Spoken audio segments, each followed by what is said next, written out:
Vijay.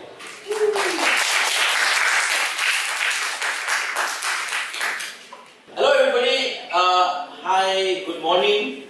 I've never said that before in my life.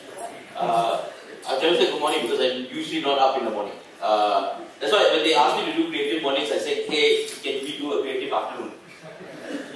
But apparently they don't do that. But hey, welcome everybody. Give yourselves a round of applause.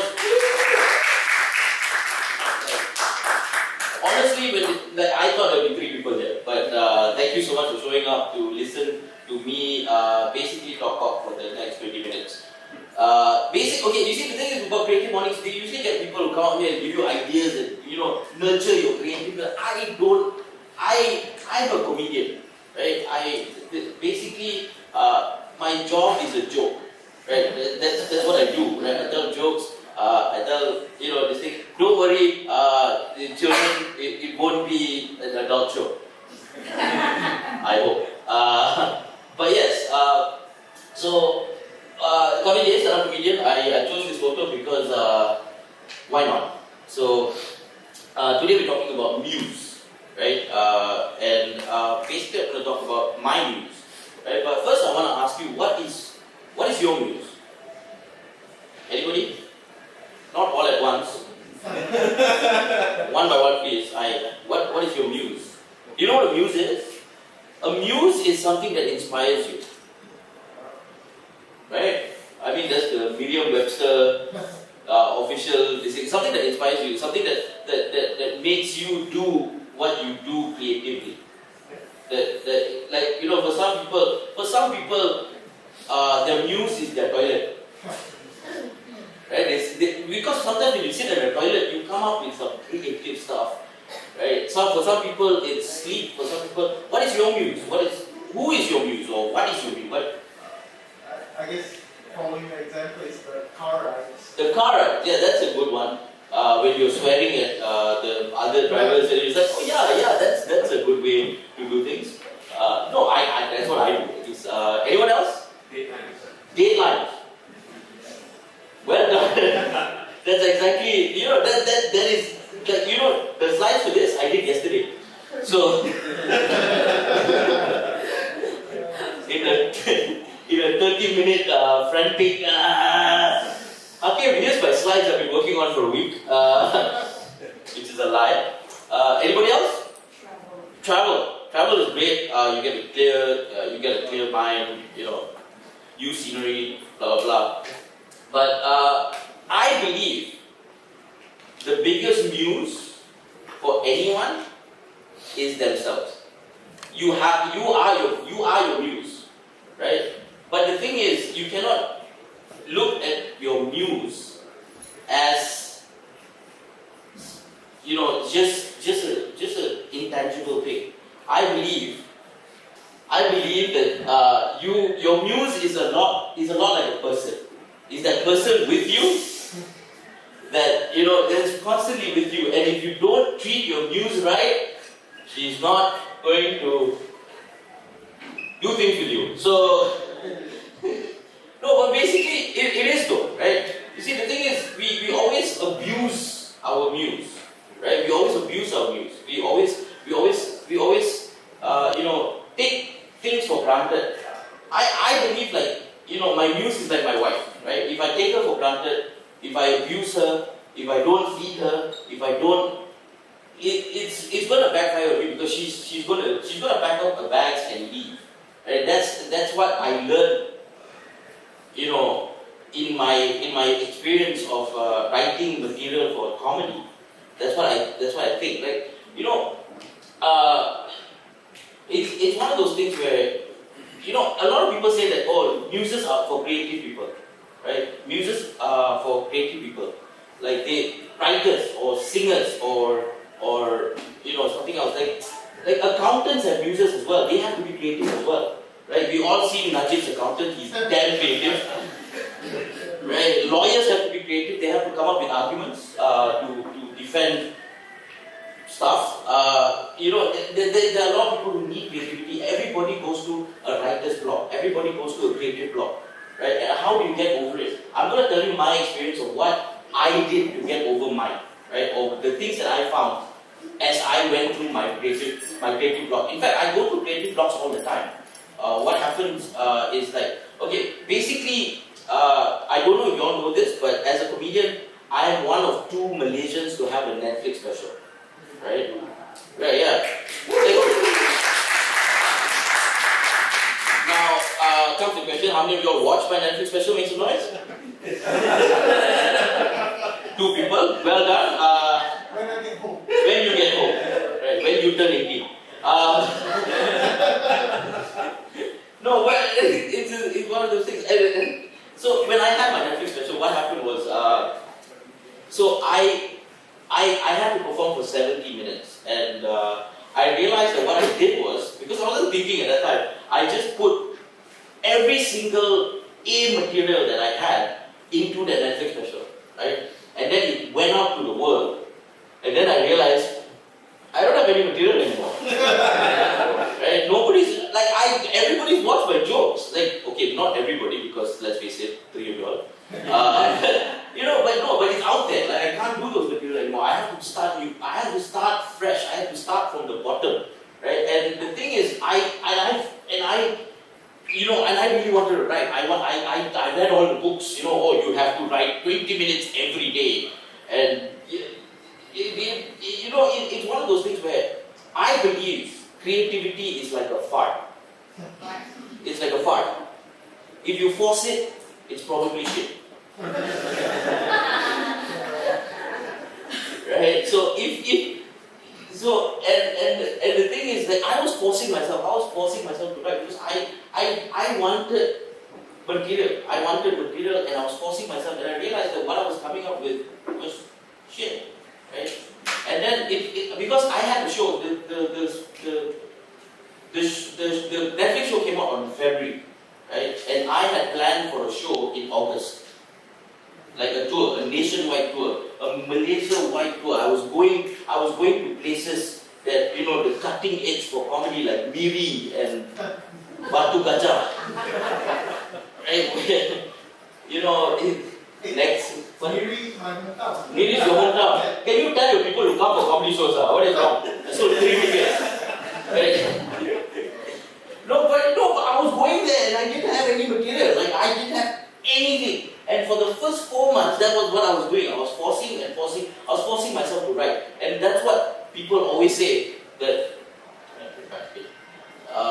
that's what people say, productivity is. You have to grind it out. You have to sit down, you have to write 20 minutes a day, or an hour a day, or 2 hours a day. Just sit down and write, something will come out. And I found that to be completely false. Because what I was doing was, I was abusing my muse. Right? I was mistreating her. I was basically forcing her to do work in slave labor. Right? And basically I was forcing her to fart. And it's never good like that. And because I wrote that brilliant, I just come in the middle of a piece. After you reach a flow state, and athletes will call that the zone, right? You always say, like, he's in the zone. But the thing is, how do creatives get into the zone? Creatives get into the zone when you are at peace with yourself. I know this sounds very funny, and I hated it when I wrote it, but nobody realizes how much peace and a clear mind can set you free, right? Because for the first 4 months, I was stressed. I was thinking to myself, like, oh my God, I have to cancel the tour because I don't have material, I don't have anything, I don't have my muse. My muse has, it's not working anymore. And basically what I did was, I realized that I need to find that peace, that zone. And how do I do that? I realized one thing. I remembered something that I learned in school. Now, this is something I've never told a lot of people. But when I was in school, I was diagnosed with dyslexia, right? And it was one of those things where I grew up in the 90s where they didn't know how to spell dyslexia, let alone know what it was, right? And when my teacher told me I had dyslexia, I asked her how much longer do I have to live. I didn't know what it was. My parents thought it was like, you know, basically in the 90s, dyslexia is stupid. Right? That was what it was. It was like, why you cannot read, you stupid, right? And that was it. Like now it's an actual problem, right? But in those days it was like that, and I realized I owe everything to that English teacher that taught me, that first saw the fact that I was dyslexic and taught me how to read. And she taught me one very important lesson, which is understand why, not how. Right? Because I had trouble with grasping concepts. I had trouble with grasping math, for instance. Like, it was very difficult for me because it was very difficult for me to grasp the fact that multiplication was. I'm using a very crude example here, but it's like, you know, multiplication table. Like 5 times 2 equals 10. Right? We all learn how. We've all learned the tables, right? 5 times 1 equals to 5, 5 times 3 equals to 10, 5 times 3 equals to 15, right? But we never learn why. Why is 5 times 2 10? What is the process that brought you to that conclusion that 5 times 2 is 10? Why? Like, how do you visualize it in your head? Like 5, 2 times. So altogether 10. Right? You are never taught that. You were just taught 5 times 2 is 10, just take it or leave it. Right? And basically this changed a lot of things. Like I started understanding processes. I started understanding how things work. But basically, using that system, I remembered this.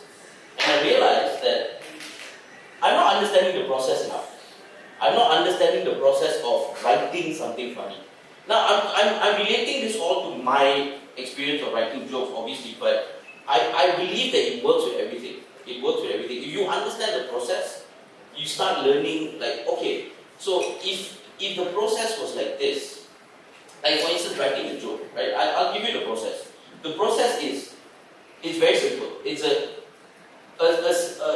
breakdown of a joke is an introduction, a setup, and a punchline, right? So basically, you would explain something, you would set it up to go somewhere, and the punchline you would go somewhere else, right? Like for instance, I don't know if I can do the joke, but it's quite raunchy. Not raunchy that way, but like, you know, this is my favorite joke. My favorite joke that I've ever wrote. Video can we bleep it out. How many Malays does it take to change a light bulb? Intro and setup. None, because the government does it for them. Punchline, right? So it's basically a simple crude thing, but that process that I learned immediately now I can understand why it works. I can immediately understand why this process works, and I can bring it back to myself, right? But that is then I understood the process, right? But I still couldn't find my muse because I was starving my muse, right? You have to understand that your muse needs fresh air, needs sunlight, and needs quality food, right? Basically, when you start working, you go through a lot of routine, right? You go through a routine. You work. You finish work, you go home, and you work, right? And you start abusing your muse, right? Because you are just making your muse work all the time. Like this, like I was talking to Hakim the other day, and I was telling him, like, my wife has this problem. Like she has a PhD in stem cell research, right? And she's a lecturer in UM. She's setting up the stem cell research center of UM.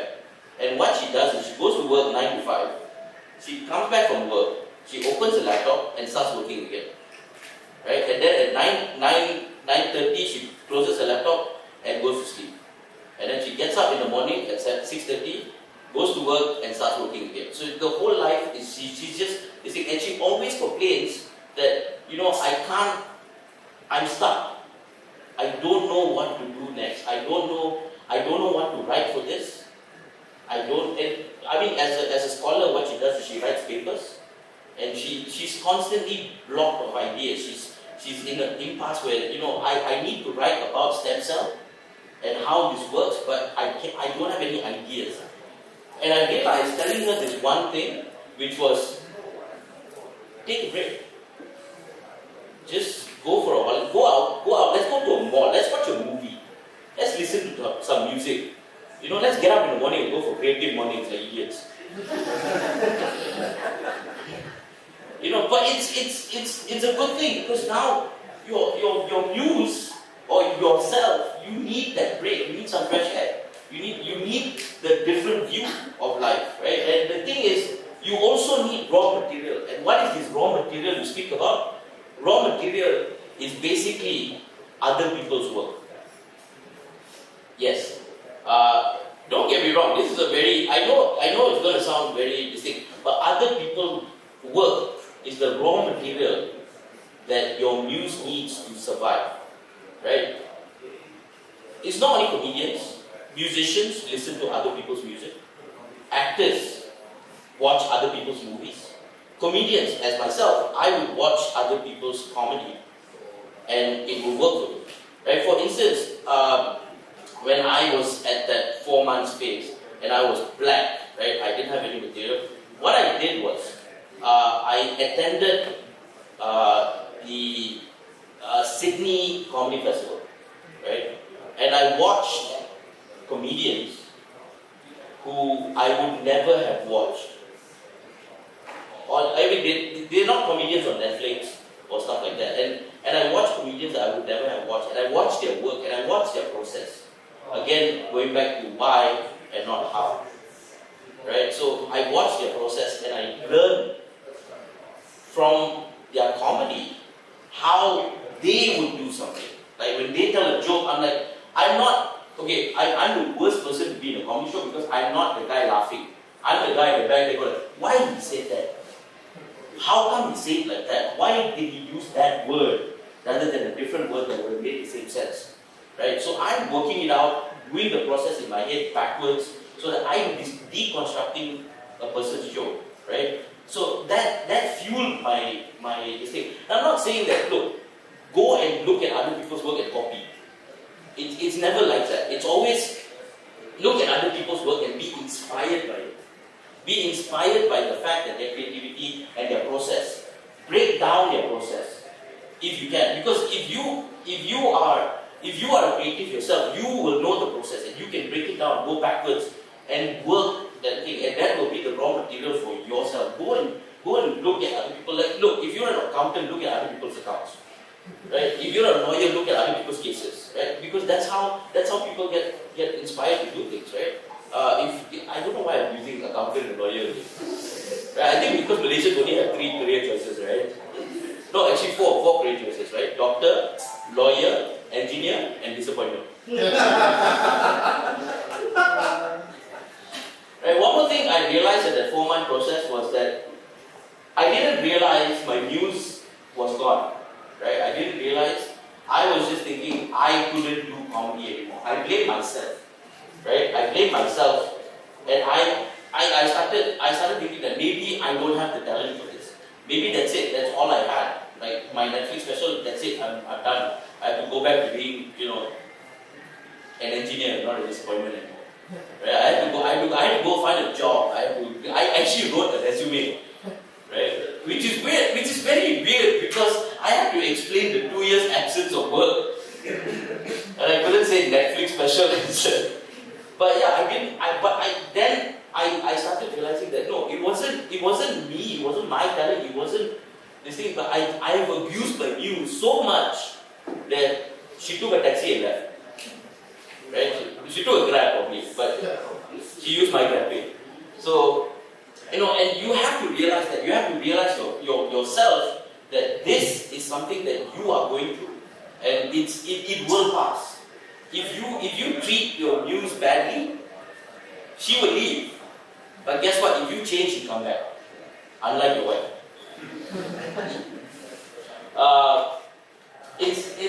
Okay.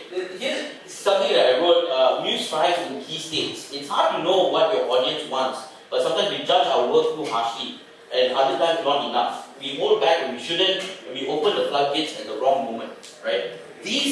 What I'm trying to say with this is that it's the same point as before in a way where I didn't realize because I was doing that, but I started judging myself too harshly, right? And then it was a two-state thing. Like it was first I started judging myself too harshly. I'm like, no, I'm not good enough. And then it came a state of denial. Like, no, I'm good at this. Like Netflix said I was good, right? And then I started thinking like, no, maybe my material is good.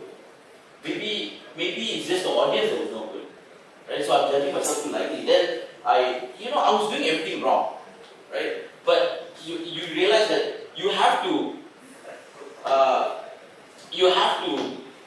respect your audience enough to give them your best work, right? You have to judge the audience. You see, like for instance, the one thing that like comedy workshops, right? Comedy workshops is something that people go through.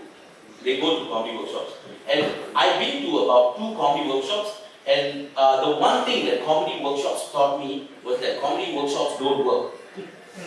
Because they teach you something that you, as a creative, the process that is their process. It's not your process. You have to learn your process. As a comedian, a lot of people say if you want to be a comedian, you have to find your voice. You have to find your voice. Finding your voice is the easiest thing in the world because it's you. Right? But the hardest thing in the world is to find a happy medium between your voice and your audience voice. Right? You have to find what is the audience thinking, what is the state of the audience, and what they find funny, and kind of bring what you think is funny in between. You don't expect the audience to come with you. You have to kind of meet them halfway. Right? You don't expect them to go to Klang and meet you there. At least meet in Subang, Like, that's what I'm saying. Like, it has to be a happy medium. Now, the thing is, the closer you are to the audience, the medium is much nearer, obviously. Like, I don't know if you guys know comedians, but do you guys know Daniel Tosh, for instance? No, nobody knows? Okay, good. Daniel Tosh is a comedian who does shock material. Right? So basically he makes fun of like tragedies, mass shootings, blah blah blah, but it's shock comedy. No, it's funny. Trust me. Right? You have to watch it. Just go with me on this, alright? It's funny again. But the thing is, he does that, but he makes people laugh. Why he does that is because he knows how to find the medium between what the audience wants to hear and what he wants to tell. So it's in between, right? And for me, it was difficult at first to find a medium until I wrote a joke about homosexuality in Malaysia. Right? And it's very difficult to do that, especially in a Malaysian audience who believes that homosexuality doesn't exist. Right? And I wrote that. I won't tell the joke now, but maybe after the show if you're nice enough. But it's one of those things where it was so hard to find a medium. Because the medium changes. Like I did that show in Malaysia. I did that joke in Malaysia. I didn't get a response until the joke. I do that joke in Singapore, I get an applause break, and then I tell the joke. Right? Because of what I'm trying to say. When I do that joke in Australia, I get a boo, and then I tell the joke. Right? And I get the boo not because the setup was bad. I get a boo because they strongly disagree with the sentiment that I start with, which is homosexuality is illegal in Malaysia. Right? So for them, it's like, boo, I'm like, don't shoot the messenger. I'm just telling you all, it's not my policy. I didn't go to parliament and say, no, I don't want this. Right? But, in Malaysia, it was like, good. And then, right? So yeah, so that is the thing, right? And I learned that. So again, it was part of the process that I had to break down this thing. And I realized one thing. One thing that the reason my muse was being abused or distracted was the fact that I had so many other work to do. Right? I had bills to pay. I had the tour to set up. I had websites to build. I had this thing. And I realized that I was putting in all aside. I was like, no, write material first.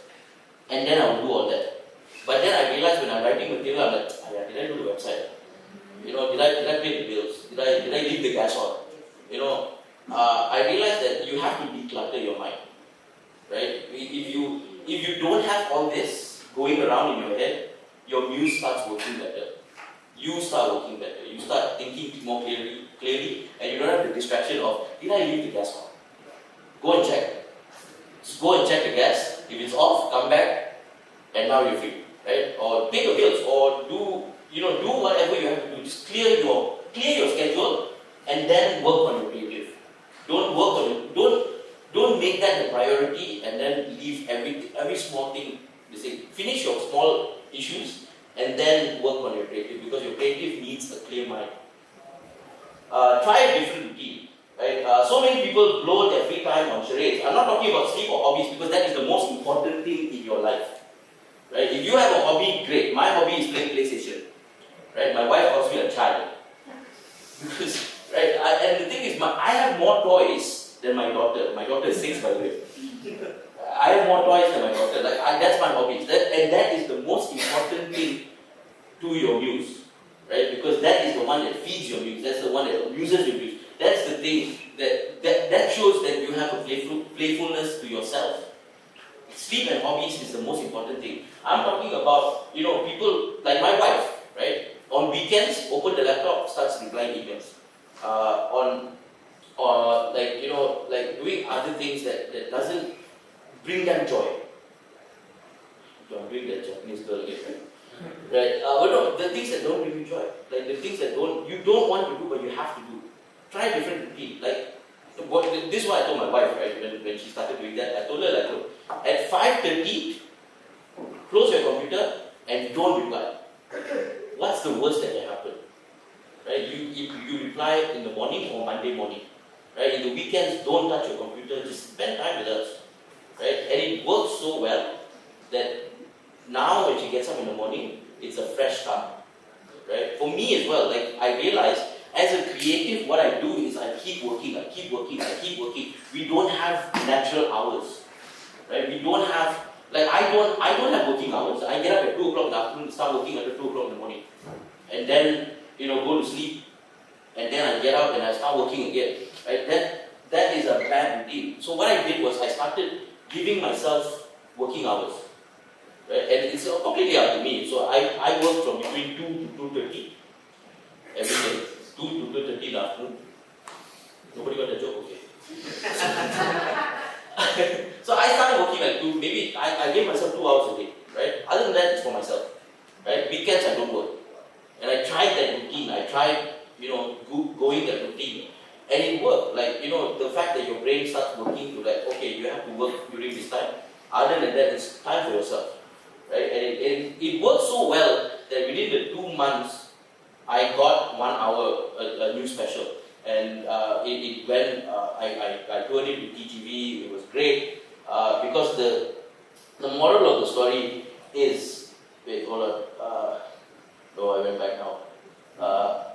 Negativity kills your muse, right? Basically, our best work requires a clear mind, not a perfect life, right? We always look at other creatives and we think to ourselves, why can't I do work like that? Why can't I do this? Why can't I look at other comedians and why can't I write jokes like that? Why can't things like that happen to me so that I can talk about it, right? Because I felt I don't have the perfect life. I don't have the perfect life for me to do that. But I realized that with a clear mind and this thing, that I realized that I had the same thing, only different stories, but I had more stories to share, right? It's one of those things where I found this out, right? Doing an event called Big Talk, right? So I was hired in that after the 4 months when I was going through that, and I realized all this. I went to an event called Big Talk, right? It was like a finishing school for social, for yuppies who didn't have social life, right? It was exactly that. So basically, what happened was it's a networking event where people drank wine and ate oysters, right? But the theme of the event was Big Talk, not small talk, right? So what they did at the end of the event, which I was emceeing, right? They had a bowl. In that bowl was questions that you can use to have a conversation with someone.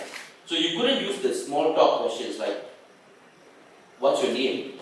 Or what do you do for a living? Because everything was written in the name tag, right? So you cannot ask those questions. The only questions you could ask was from that board. And when you picked up a question from the board, one of the questions was, what is your earliest childhood? Right? Or what is the most embarrassing thing you have done in your life? Or what is the one thing that you've done that your parents are upset about? Or what is the furthest you've ever traveled by foot?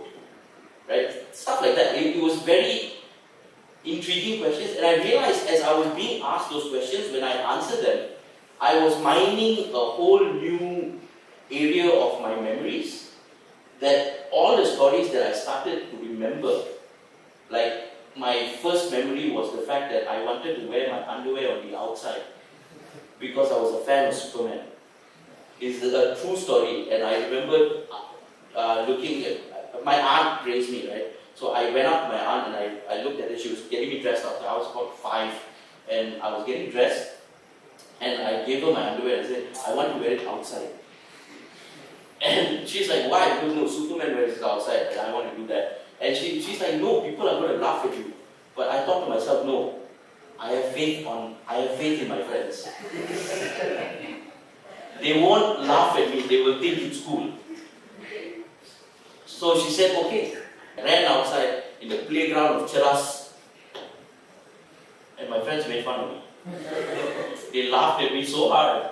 I cried and I cried and I cried, but I knew I couldn't come back running to my auntie. So I took my tricycle and I ran away from home. At 5 years old. Where did I go? I'll tell you, right? I went all the way to the Sungai Besi highway from Cheras. I swear to God, my father was on his way home from work when he saw a child on the highway on a tricycle, and he was going to like, ha, whose child? Oh my God, it's mine. What is it? He put me in the trunk of, he put the tricycle in the trunk, he put me in the back seat, and he brought me home, and my aunt at that time was like, you know, and the thing was, she came up to me and said, oh my God, where have you been? Whack! Right? Because in the Indian household, it's not called child abuse. Right, so things like that, like, you know, the thing that's how I got my muse back. That's how I won her back, and that's how we didn't get a divorce. So